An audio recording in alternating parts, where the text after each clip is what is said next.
This is Phil McCall from Connecticut.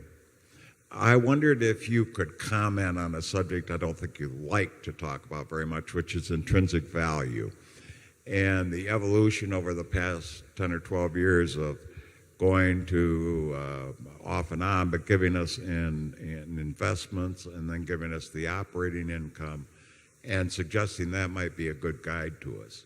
I find it extremely helpful. I'm not sure other people do when looking out the 20 years you're talking about, looking ahead on both those two parts.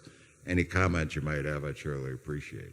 Yeah, well, the intrinsic value of Berkshire,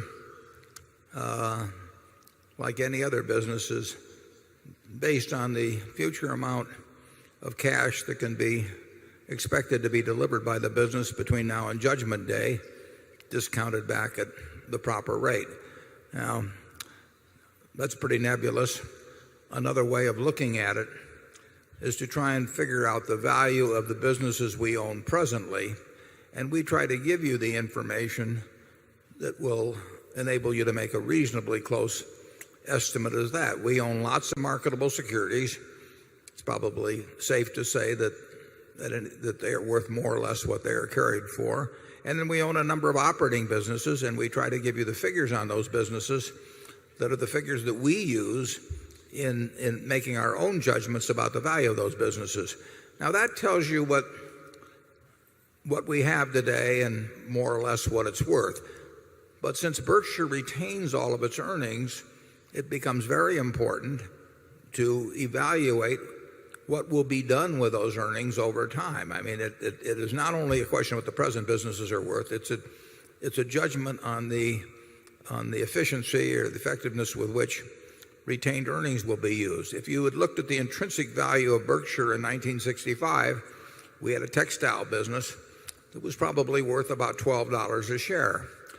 But that was not the only part of the equation, because we intended to use any cash generated to try and buy into better businesses than we had, and we were fortunate enough to be able to buy in the insurance business in 1967 and build on that.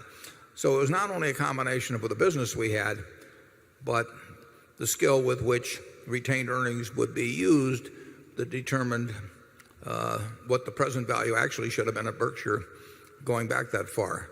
It's the same situation today. We will put to work billions and billions of dollars this year, next year, the year after. If we put that to work effectively, each dollar has a greater present value than a dollar has simply in cash or distributed. If we do it ineffectively, it has a value of something less. The businesses today, we have, whatever the figure is in the annual report, roughly $80,000 in marketable securities. If our insurance business breaks even, that $80,000 is free to us in terms of using it. And we have a group of operating businesses, and we show their earnings in the report, and we're going to try and add to those, and they'll try to add to their earnings. But if Charlie and I were each right now to write down on a piece of paper what we think the intrinsic value of Berkshire is, our figures would not be the same. They'd be reasonably close. I think with that, I'll turn it over to Charlie. Yeah, what's hard to judge at Berkshire is the likelihood that you'll have anything like the past to look forward to in the future. Berkshire has gotten very extreme in terms of investment results. In fact, it's gotten so extreme that it's hard to think of another similar precedent in the history of the world. And the balance sheet is gross considering the small beginnings of the place. Now, what on earth has caused this extreme record to go on for such a very long time? I would argue that the young man who was reading everything he could read when he was 10 years old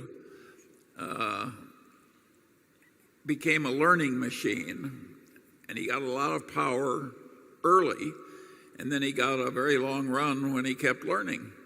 If Warren had not been learning all the while, I'm telling you, having watched the process closely, the record would be a pale shadow of what it is. And Warren has improved since he passed the retirement age of man. In other words, in this field at least, you can improve when you're old.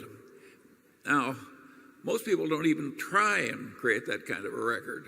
They pass power from one 65-year-old to a 159-year-old and then do it over and over again. But you get an enormous advantage from practice in this field. And so what happened accidentally in the case of Warren has helped you shareholders greatly because you had this long run with power extremely concentrated and with the man holding the power being a ferocious learner. Our system ought to be more copied than it is. This idea of passing the power from one old codger to another in a settled way is not necessarily the right system at all. We have a very strong culture now of rationality, of being owner-oriented that will go on long after I'm not around. And we have the talent on the operating side in place to do a lot of wonderful things over time. We will need in capital allocation to keep doing intelligent things. We won't get to do brilliant things because you don't get to do brilliant things with the kind of sums we're talking about. Maybe once in a blue moon something, you'll get a chance. But we will need somebody that never does it, basically doesn't do any dumb things and occasionally does something that's reasonably good. That can be done. And we're on that road already. It is not fitting into this organization as an investment officer or a capital allocator. You're getting in the right vehicle. It has the right standards.